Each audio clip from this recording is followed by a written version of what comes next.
قوة إلا بالله العلي العظيم. أعوذ بالله من الشيطان الرجيم. بسم الله الرحمن الرحيم. الحمد لله الذي هدانا لهذا وما كنا لنهتدي لولا أن هدانا الله. لقد جاءت رسول ربنا بالحق.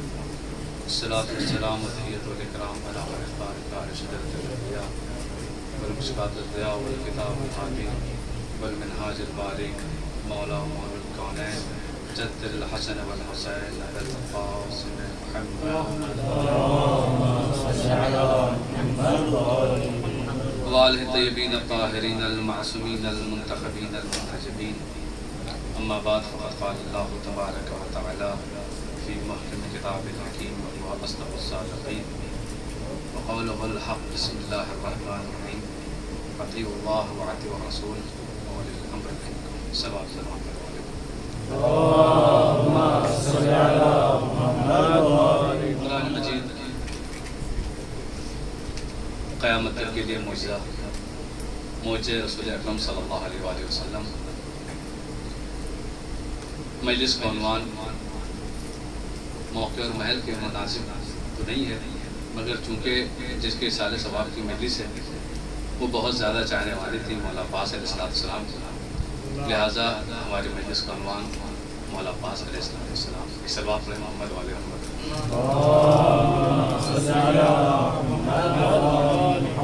زیادہ وقت نہ لیتے ہوئے بہت مختصر طور پر بیان کریں گے. آپ کو معلوم ہے کہ موسم کے ساتھ نہیں دے رہا، مگر پھر بھی ذکر مولا عباس علیہ السلام ہے.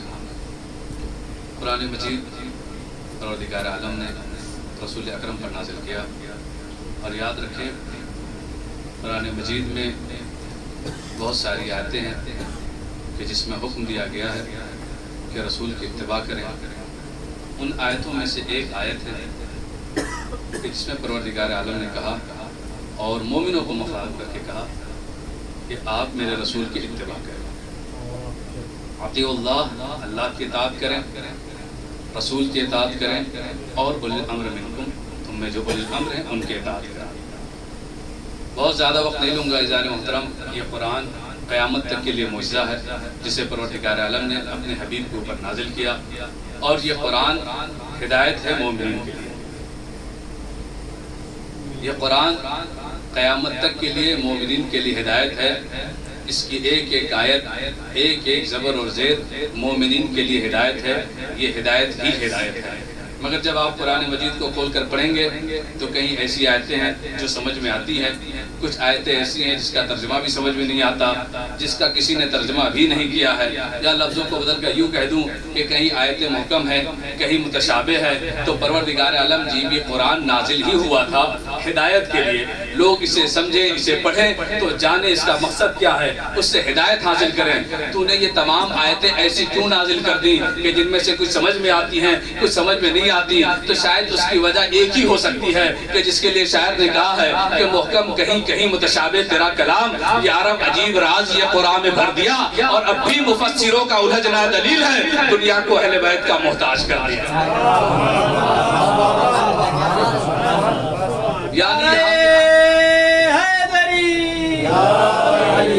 یعنی پروردگار عالم نے قرآن مجید میں کچھ ایسی آیتیں نازل کر دیں کہ جس سے پتہ چل جائے گا کہ اگر تمہیں سمجھ میں نہیں آتا تو کوئی ہوگا جو تمہیں بتائے.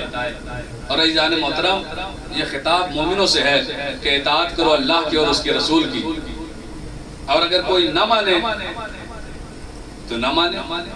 میرے حبیب آپ نہ گھبرائیں، آپ پریشان نہ ہو. کوئی نہیں مانتا ہے تو آپ کو پریشان ہونے کی ضرورت نہیں ہے، اس نے اپنی عاقبت خراب کر لی. اگر اس زمانے میں بھی سمجھ میں نہیں آ رہا تو کوئی وسیم رضوی کو دیکھ لے. ایک صلوات پڑھے محمد والے محمد. میرے حبیب نہیں مانتے تو چھوڑ دیجئے. فَلَعَلَّكَ بَاخِعٌ نَفْسَكَ عَلَىٰ آثَارِهِمْ إِن لَّمْ يُؤْمِنُوا بِهَٰذَا الْحَدِيثِ أَسَفًا. میرے حبیب اگر اس قرآن پر یہ ایمان نہیں لاتے تو نہ لائیں، مگر آپ اپنے آپ کو ہلکا نہ کریں، آپ پریشان نہ ہو، اس بات پہ آپ غمزدہ نہ ہو. میرے حبیب نہیں مانتے تو چھوڑ دیں. ہم نے مومنوں سے خطاب کر دیا کہ وہ اللہ کی اطاعت کریں، رسول کی اطاعت کریں، صاحبان امر کی اطاعت کریں. عزیزان محترم دیکھیں کس طریقے سے حکم دیا جا رہا ہے، اور یہ سب کو معلوم ہے کہ اللہ کی اطاعت کے بعد جو رسول کے اطاعت کا حکم دیا گیا ہے اس سے مراد محمد مصطفیٰ صلی اللہ علیہ وسلم کی ذات مقدس ہے، اور اس کے بعد جو حکم دیا گیا ہے کہ اولی الامر کی اطاعت کرو. کوئی توجہ چاہتا ہوں، بس اگر یہ مقدمہ سمجھ میں آ گیا تو میں اپنے مقصد تک پہنچ جاؤں گا. کہا کہ اولی الامر کی اطاعت کرو. ہمیں اس بحث میں جانا ہی نہیں ہے کہ اولی الامر سے مراد کون ہے، بس اتنا مجھے معلوم ہے کہ جو بھی ہے وہ طاہر ہے، وہ پاک ہے، وہ معصوم ہے. کہیں گے وہ کیسے؟ اس لیے کہ اللہ عادل ہے، اور عدل کا تقاضا یہ ہے کہ وہ اتباع کا حکم دے مگر کسی عاطل کی اتباع کا حکم دے، کسی گنہگار کی اتباع کا حکم نہ دے.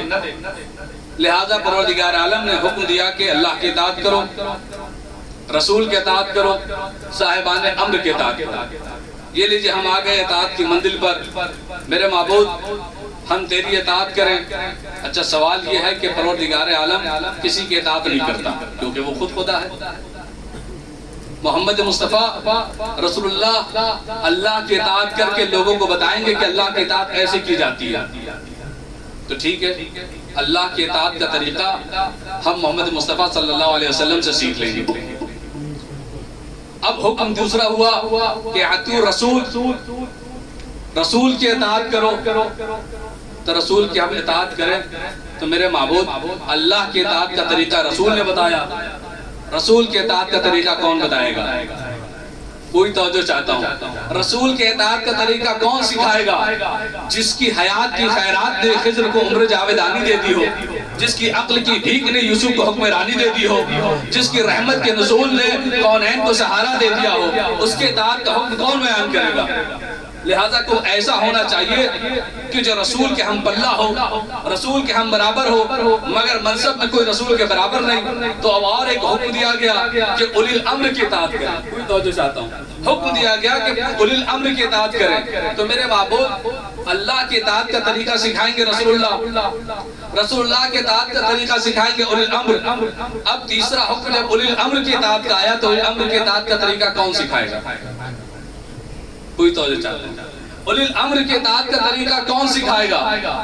عزیزان محترم، اب پروردگار عالم کے لیے لازم ہے کہ کچھ ایسی ہستیاں بھیجے جو اولی الامر کی اطاعت کا طریقہ سکھائے.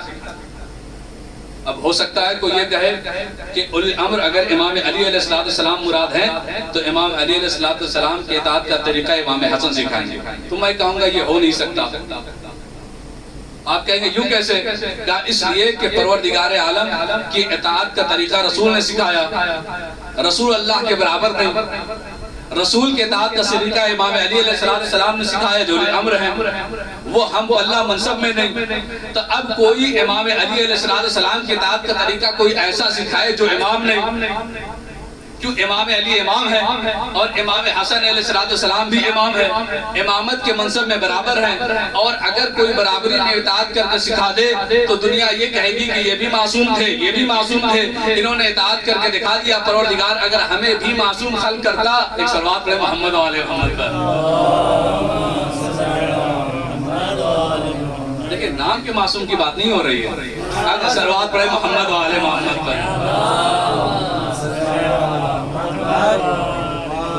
روز محشر ہوگا، پروردگار عالم کے سامنے لوگ بیٹھے رہیں گے. انسانیت کا عالم یہ ہے کہ وہ گناہ کر کے پیش ہوگی پروردگار عالم کی بارگاہ میں. پروردگار عالم کہے گا تم نے یہ گناہ کیوں کیا؟ ہم نے بھیجا تھا رسول کو، ہم نے بھیجا تھا اولی الامر کو، ان کے اطاعت کیوں نہ کی؟ تم نے دیکھا نہیں. تو اب پروردگار عالم پر لازم ہے کہ کچھ ایسی ہستیاں پیدا کرے کہ جن کو دیکھ کر ہم یہ کہہ سکیں ہاں ان کی اطاعت کی جا سکتی تھی اور اس طریقے سے کی جاتی. مگر انسان چونکہ جب بھی معصوم کو دیکھتا ہے تو یہ کہتا ہے کہ چونکہ یہ معصوم ہے، ان سے کوئی غلطی نہیں ہوتی، لہذا پروردگار عالم اگر ہمیں بھی معصوم خلق کرتا تو ہم بھی امام علی کی اطاعت کر کے دکھاتے، ہم بھی رسول اللہ کی اطاعت کر کے دکھاتے، ہم بھی اللہ کی اطاعت کر کے دکھاتے. پروردگار ہمیں تو تو نے گنہگار پیدا کیا، ہم سے گناہ ہوئے، ہم نے معصوم ہے نہیں، اس کائنات میں ہم معصوم پیدا نہیں ہوئے. پروردگار جب ہم معصوم پیدا نہیں ہوئے تو ان کی اطاعت کیسے کر کے دکھائیں؟ تو پروردگار عالم پر لازم ہے کہ کچھ ایسی ہستیاں پیدا کرے جو معصوم کی اطاعت کر کے دکھائے. پروردگار عالم پر لازم ہے کہ کچھ ایسی ہستیاں پیدا کرے کہ جو معصوم معصوم کی اطاعت کر کے دکھائے تو کس دہلیز پر جائیں، کس دروازے پر جائیں؟ جو معصوم کی امام کی اطاعت کر کے دکھائے کہ اولی الامر کی اطاعت کیسے کی جاتی ہے، تو اب دنیا سمجھ لے مولا ابو الفضل عباس علیہ السلام صرف کربلا کے میدان میں قربانی دینے والے کا نام نہیں ہے، بلکہ اطاعت امام کا ایک نمونہ ہے۔ یہ اطاعت امام کا ایک نمونہ ہے جو لوگوں کو بتاتے ہیں کہ دیکھو اطاعت امام کیسی کی جاتی ہے۔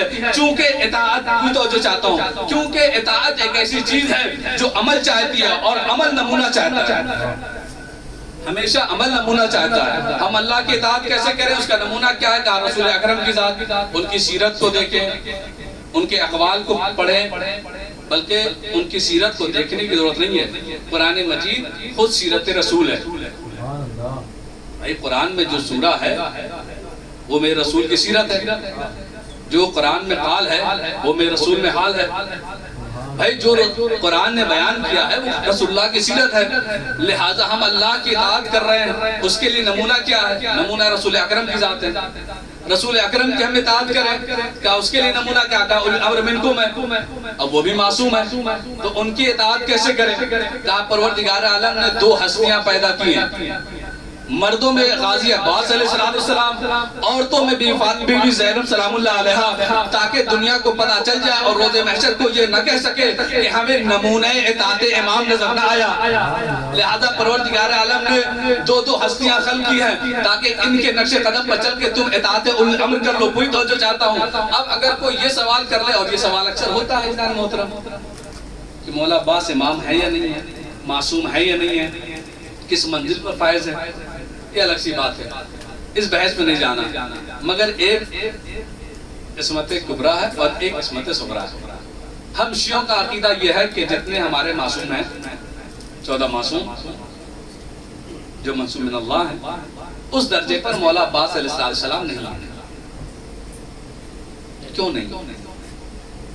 شاید اس کی ایک وجہ یہ بھی ہو کہ جب روز محشر پروردگار عالم کے سامنے گنہگار بندے یہ کہیں گے کہ میرے معبود میرے لیے کوئی نمونہ نہیں تھا کہ جو میں اطاعت امام کر کے دکھاتے، تو پروردگار عالم ان دو ہستیوں کو پیش کرے گا کہ دیکھو تمہارے سامنے یہ نمونہ ہے، عورتوں میں بی بی زینب سلام اللہ علیہا، مردوں میں مولا عباس، انہوں نے کس طریقے سے اطاعت امام کیا۔ ان کے کردار کو دیکھو، ان کے دامن پر داغ نہیں ہے، اور کیا وفا کی ہے، حد کر دی وفا کی۔ پوری توجہ چاہتا ہوں، حد کر دی وفا کی، اطاعت کی حد کر دی، اور اس منزل پر آ گئے، عصمت کے اتنے قریب ہو گئے کہ آخر میں کسی کو کہنا پڑا کہ ختم دنیا نے کر دی ہے۔ عزیزان محترم، آخر میں کسی نے یہ کہا اور بڑی اچھی بات کہی ہے کہ آپ دیکھیں کہ دنیا کی آخری انتہا اگر کوئی ہے تو حضرت عباس علیہ السلام نے وفاؤں کے درمیان۔ آپ اس سے اندازہ لگائیں کہ مولا عباس علیہ السلام کی عظمت کیا ہے۔ مولا عباس علیہ السلام نمونہ عمل ہیں اطاعت امام کے لیے۔ اور عزیزان محترم، معصوم کے الفاظ کیا خوب اطاعت کی ہے۔ خود صادق آل محمد فرماتے ہیں فَنِعْمَ الْأَخُ الْمَوَاسِي، بھائی کا ہمدرد، بھائی کا مونس و مددگار، کیا کہنے۔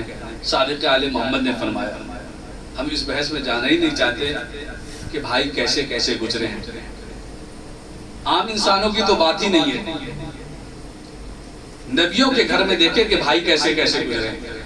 اب اگر یہ بیان کرنے لگے تو ایک فہرست بن جائے۔ آدم کے 2 بیٹے ہیں، ان کا عالم کیا ہے وہ دیکھ لیں۔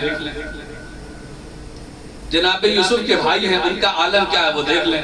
جناب یوسف تو پریشان ہو گئے اپنے بھائیوں سے، اور عالم یہ ہے کہ جناب یوسف جب اتنا پریشان ہو گئے مگر پھر بھی جناب یوسف نبی اللہ کے نبی ہیں، انہوں نے اپنے بھائیوں کو معاف کر دیا، ان کی رحمت ہے، ان کا کرم ہے، انہوں نے اپنے بھائیوں کو معاف کر دیا۔ لیکن بے وفائی تو یاد رہی نا، کوئی توجہ چاہتا ہوں، بے وفائی تو یاد رہی نا۔ جناب یوسف علیہ السلام نے عجب نہیں کہ مصر کے تخت پر بیٹھ کر نبوت کی نگاہ سے اپنی آنکھوں کو بلند کر کے جب سرزمین کربلا مولا پر مولا عباس علیہ السلام کی وفاداری دیکھی ہوگی تو پروردگار عالم کی بارگاہ میں عرض کیا ہوگا، رب سے بولے یہ حضرت یوسف یہ کرم مجھ پہ بھی کیا ہوتا، اتنے بھائی دیے نہ ہوتے، مجھے ایک عباس دے دیا ہوتا۔ حیدری حیدری آواز سے بلند صلوات ذرا آپ اندازہ لگائیں کہ مولا عباس علیہ السلام کا کیا تھا. بہت سارے القاب ہیں، ان القاب پہ نہیں جانا چاہتا. ان القاب میں سے ایک لقب ہے جو بہت کم سننے کو ملتا ہے، ابو قربہ، مشکیزے والا. آپ ذرا اندازہ لگائیں کہ مولا عباس علیہ السلام کے القاب میں سے یہ لقب سب سے الگ ہے. اور یہ صرف لقب مولا عباس علیہ السلام کا نہیں ہے، یہ لقب مولا علی علیہ السلام کا دیار امام علی علیہ السلام میں ہے. یہ لقب اصل میں مولا کائنات امام المومنین علیہ السلام کا. اور یہ واقعہ بہت مشہور ہے، بڑی معتبر کتاب جو تمام مومنین کے گھر میں ہوتی ہے، مفاتیح الجنان، اس میں یہ واقعہ درج ہے. اور جو حضرات اعمال کرتے ہیں رمضان میں وہ جانتے ہیں کہ ابو قربہ وہ لقب ہے جو مولا کائنات کو ملا تھا شب بدر میں، کہ بدر صبح ہونے والی ہے. رسول اکرم اپنے صحابی کے ساتھ بیٹھے ہوئے ہیں. عالم کیا ہے؟ سخت سردی ہے، گرمی نہیں، سخت سردی ہے. عالم یہ ہے کہ بالکل اندھیرا ہے، کچھ دکھائی نہیں دے رہا. رسول بیٹھے ہوئے ہیں. اس عالم میں رسول کو پیاس لگی، اس عالم میں رسول کو پیاس لگی. آپ ذرا اندازہ لگائیں کہ رسول اکرم کو سردی کے موسم میں رات میں اپنے اصحاب کے ساتھ بیٹھے ہوئے ہیں، جنگ بدر والی رات میں، صبح جنگ ہونی ہے، لہذا رسول اکرم صحابیوں کے ساتھ بیٹھے ہیں. رسول اکرم کو پیاس لگی. رسول نے کہا کوئی ہے جو مجھے پانی پلائے. عزیزان محترم، پانی پلانے کے اتنا زیادہ ثواب ہے کہ معصوم فرماتے ہیں ان کثرت ذنوب فسق الماء علی الماء. اگر تمہارے گناہ سب سے زیادہ ہو گئے تو پانی پہ پانی پلانے. رسول اکرم نے کہا کہ کوئی ہے جو مجھے پانی پلائے. تو کون پانی پلائے؟ تمام صحابہ بیٹھے ہوئے ہیں. اس اندھیرے میں کسی کے جانے کی ہمت نہیں ہے اور سخت سردی ہے. رسول نے صحابہ کو دیکھا، کوئی نہیں تھا جو رسول اللہ کو پانی پلاتا. تو وہی اٹھا جو ہمیشہ اٹھتا ہے. مولا کائنات کھڑے ہوئے، کہا یا رسول اللہ پانی میں پلاؤں گا. اب جو رسول اٹھے تو رسول اللہ سے اجازت لے کر مولا کائنات اٹھے تو مولا کائنات نے ایک چھوٹا سا مشکیزہ اٹھایا. اس مشکیزے کو قربہ کہتے ہیں. اس مشکیزے کو لے کر امیر المومنین علیہ السلام چلے ایک کنویں کے قریب. اب نہ وہاں ڈول ہے، نہ کوئی ایسا سامان ہے جس سے پانی نکالا جا سکے. تاریخ بتاتی ہے کہ مولا کائنات اس مشکیزے کو لے کر اس کنویں میں اترے. اندھیرے کا عالم یہ کہ کچھ نظر نہیں آ رہا، سردی ایسی سخت ہے، مگر اس کے باوجود تاریخ بتاتی ہے کہ مولا کائنات رسول اکرم کو گئے پانی پلانے کے لیے. کوئی اور صحابی نہیں گیا تو کوئی یہ نہ کہے کہ رسول کے صحابی ستاروں کے مانند ہیں. اس اندھیرے میں تو کوئی روشنی بھی نہیں پیدا کر رہا تھا. مجھے یہ کہنا چاہیے کہ رسول اللہ کو جب پیاس لگی تو چونکہ رسول اللہ شمس ہیں لہذا قمر نے بڑھ کر سہارا دیا. ایک صلوات پڑھے محمد و آل محمد پر.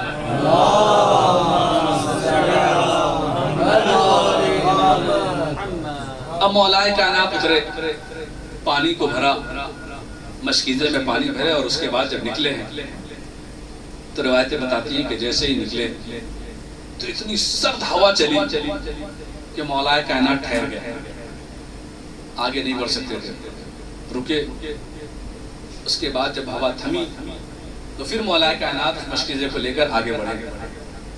جب مولا کائنات جب خود اس مشکیزے کو لے کر آگے بڑھے پھر ایک ہوا کا جھونکا آیا اور سخت، پھر مولا کائنات رک گئے. پھر تھوڑی دیر بعد جب ہوا ہلکی ہوئی تو پھر مولا کائنات مشکیزے کو لے کر آگے بڑھے. جب تیسری مرتبہ پھر ہوا کا تیز جھونکا آیا، جب یہ معاملے 3 مرتبہ آئے تو اس کے بعد مولا کائنات نے اس مشکیزے کو لے کر رسول اللہ کی خدمت میں پیش ہوئے. رسول اللہ نے فرمایا یا علی اتنی تاخیر کیوں ہو گئی؟ جیسے ہی کہا کہ اتنی تاخیر کیوں ہو گئی تو تاریخ بتاتی ہے کہ ایک مرتبہ مولا نے فرمایا کہ یا رسول اللہ میں مشکیزے میں پانی بھر کے جب واپس آ رہا تھا تو 3 مرتبہ ہوا اتنی سخت چلی کہ مجھے ٹھہرنا پڑا، جس کی بنا پر تاخیر ہو گئی۔ رسول اکرم کے یہ جملے ہیں، اتدری ما لدى علی یا علی، تم جانتے ہو وہ کیا تھا یا علی جو تیز ہوا چل رہی تھی؟ کہا یا رسول اللہ آپ بہتر جانتے ہیں۔ مولا نے یہ نہیں کہا کہ میں نہیں جانتا، کہا یا رسول اللہ آپ بہتر جانتے ہیں۔ اب رسول اللہ نے بیان کرنا شروع کر دیا، جو پہلا سخت ہوا اور تیز ہوا چلی تھی، شدید ہوا چلی تھی، تو اس وقت جبرائیل 1000 فرشتوں کو لے کر نازل ہوئے تھے جو تمہیں سلام کر رہے تھے۔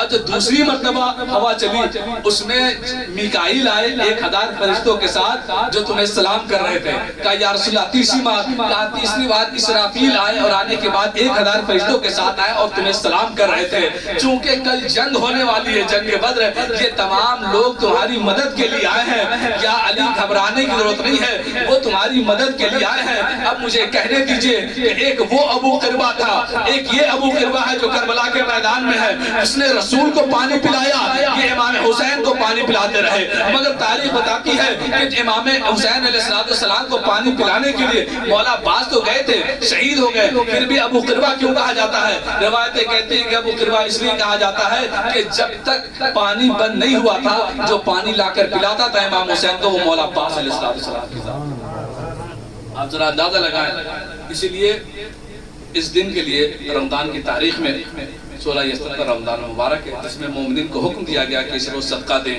غسل کریں، نمازیں پڑھیں، ایک دوسرے کو مبارکباد دیں۔ یہ ابو قربہ خود مولا کائنات کا لقب ہے، مگر یہ جو منتقل ہوا ہے کربلا کے میدان کے بعد، یہ مولا عباس علیہ السلام کی ذات سے مخصوص ہو گیا۔ اور کم سے کم مولا عباس علیہ السلام کا حق یہ ہے، شیخ الطائفہ محمد طہا فرماتے ہیں کہ ذکر مولا عباس علیہ السلام کا کم سے کم حق یہ ہے کہ معصوم کا ذکر کے ساتھ کیا جائے۔ مولا عباس علیہ السلام کی عظمت اس سے بھی آپ اندازہ لگائیں۔ عزار محترم دیار امیر المومنین علیہ السلام میں بیٹھے ہیں، ایک جملہ کہوں گا، مولا مشکیزہ آپ نے بھی اٹھایا، مشکیزہ کربلا میں بھی اٹھا، مولا آپ پانی لے کر پہنچ گئے تھے، مگر کربلا کے میدان میں اللہ اکبر، جو آپ کا بیٹا گیا وہ پانی لے کر امام حسین علیہ السلام کے خیمے تک پہنچ نہ پایا۔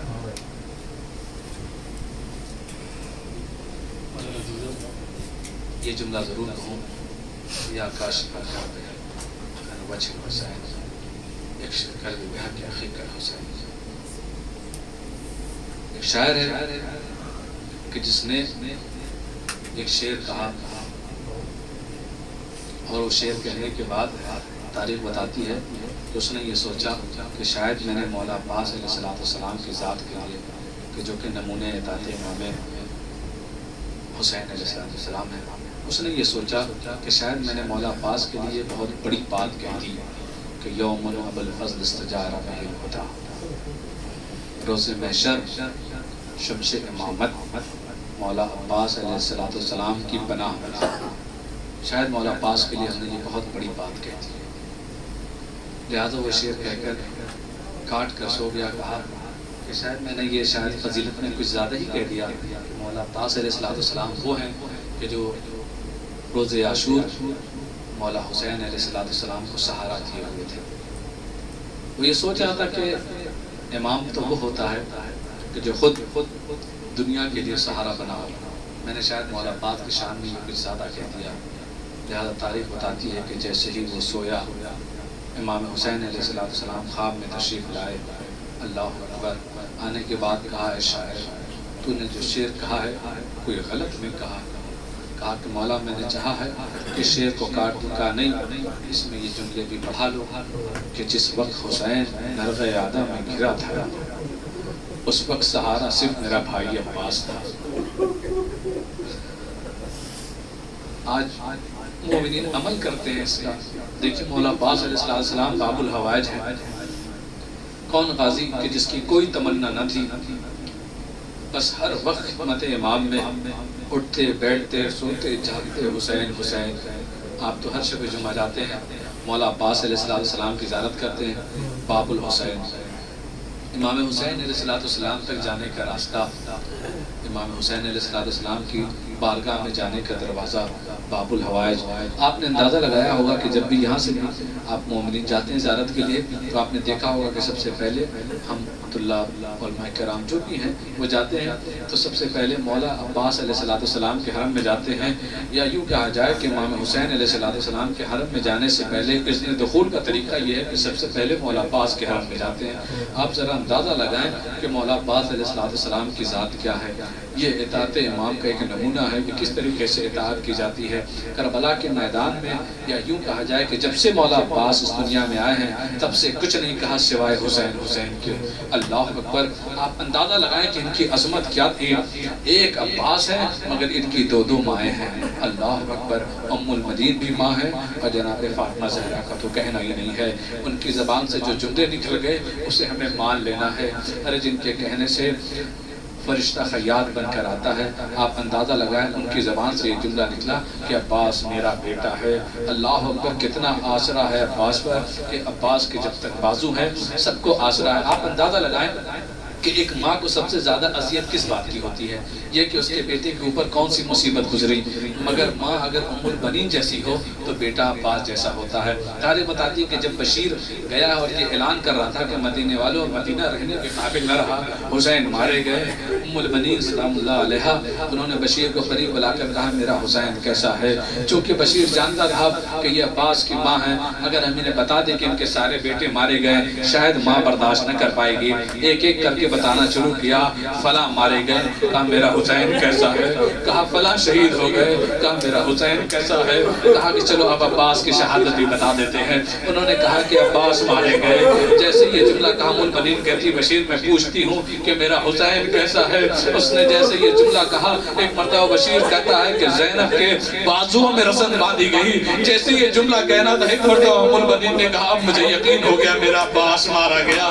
جب تک میرے عباس کے بازو سلامت ہے کہ حسین پر کوئی آج نہیں آتی، اگر میرے عباس کے بازو سلامت ہیں مجھے یقین ہے کہ زینب کے سر پر رضا رہے گی۔ اللہ اکبر، کربلا کے میدان کی ایک واحد شہید ہے مولا عباس علیہ السلام، بار بار مولا کی بارگاہ میں جا رہے آقا مجھے مرنے کی اجازت دیجئے، آقا مجھے مرنے کی اجازت دیجئے۔ حسین جانتے ہیں کہ عباس کی عظمت کیا ہے، بار بار یہ جملہ کہہ کر واپس کر دیتے عباس تم میرے لشکر کے علمدار ہو، مگر جب لشکر نہ رہا وہ نظر یمیناً و شمالاً، عباس نے دائیں دیکھا بائیں دیکھا، جب کوئی نظر نہ آیا امام حسین سے رو کر کہتے آقا وہ لشکر کہاں رہا جس کی عباس علمداری کرے، مگر حسین جانتے ہیں کہ عباس جب تک سلامت ہے بیویوں کی چادر سلامت ہے۔ اللہ اکبر، ایک مرتبہ مولا عباس نے کہا کہ آقا مجھے مرنے کی اجازت دیجئے، کہا عباس ہو سکے تو بچوں کے لیے سبیل کا انتظام کر دو، جیسے یہ کہنا تھا ایک مشکیزہ لیا، یہ لیجئے ابو قربان ایک مشکیزہ لیا، اب جو چلے ہیں تلوار حمال کی۔ ایک مرتبہ امام حسین نے کہا عباس یہ تلوار لے کر کیوں جا رہے ہو، کہا لوگوں کا پہرا ہے، دشمنوں کا پہرا ہے، تلوار لے کر جانا ضروری ہے۔ ایک مرتبہ امام حسین نے کہا عباس میں تمہیں روکتا نہیں ہوں، حسین روکے بھی تو کیسے روکے، اس لیے کہ کسی مقام پر بھی شہنشاہ کربلا زہرا کے لال نے روکا ہے تو یہ کہہ کر روکا عباس یہ کربلا نہیں ہے، اب تو کربلا میں موجود ہے لیکن روکے تو کیسے روکے۔ تاریخ بتاتی ہے ایک مرتبہ امام حسین نے ایک جملہ کہا عباس تلوار لے کر جاؤ، تیر لے کر جاؤ، نیزے لے کر جاؤ، مگر یاد رکھو جتنے حملے تم کرو گے میری بہن زینب پر کوہ و شام میں اتنے حملے کیے جائے گے۔ اے عباس اب تمہاری مرضی ہے۔ عباس نے جیسے یہ سنا عجب نہیں کہ تلوار پھینک دی ہو، تیروں کو پھینک دیا ہو، نیزے کو پھینک دیا ہو، دشمنوں کے درمیان جا کر کہہ رہے ہو اے دشمنوں، اے کوفیوں شامیوں، ارے جسے بھی مارنا ہے مجھے مارو، مگر علی کی بیٹی پر کوئی حملہ نہ کرنا، جسے تیر مارنا ہے عباس حاضر ہے، جسے نیزے مارنا۔ اللہ اکبر، مولا عباس چلے قیامت کے جملے ہیں، جیسے ہی مولا عباس چلے ہیں بچوں کے آسرا ہے کہ ایک مرتبہ غازی عباس چلے ہیں مشکیزے کو بھرا ہے۔ اللہ اکبر، اے مولا کائنات، ارے آپ نے بھی مشکیزے کو بھرا تھا، یہاں کربلا کے میدان میں آپ کا بیٹا بھی ہے مشکیزے کو بھرا، مگر پانی نہ پیا، حسین کی پیاس یاد آ گئی، ننھی سی بچی سکینہ کی پیاس یاد آ گئی۔ اب جو مولا عباس چلے ہیں تاریخ بتاتی ہے کہ کسی ظالم نے ایک ایسا وار کیا کہ عباس کا ایک بازو قلم ہو گیا، ارے دوسرا وار کیا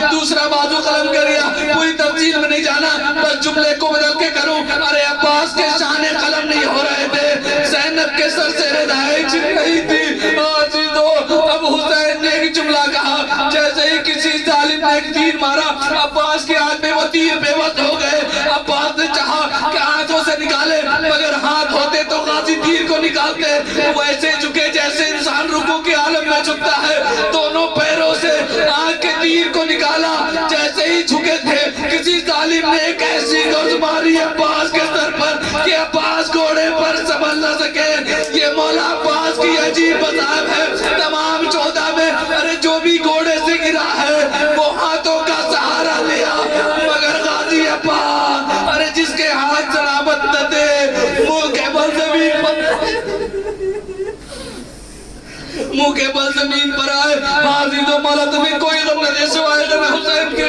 جزاکم اللہ خیر. جدا تاریخ بتاتی ہے مولا عباس منہ کے بل زمین پر آئے لیکن غازی عباس سے ایک جملہ کہوں گا اے مولا ارے آپ کے ہاتھ سلامت نہ تھے اس لیے آپ منہ کے بل پر زمین پر گرے مگر بعد شہادت امام حسین ارے جب بھی زینب گھوڑے سے گری تو ایسے گری جیسے عباس کربلا کے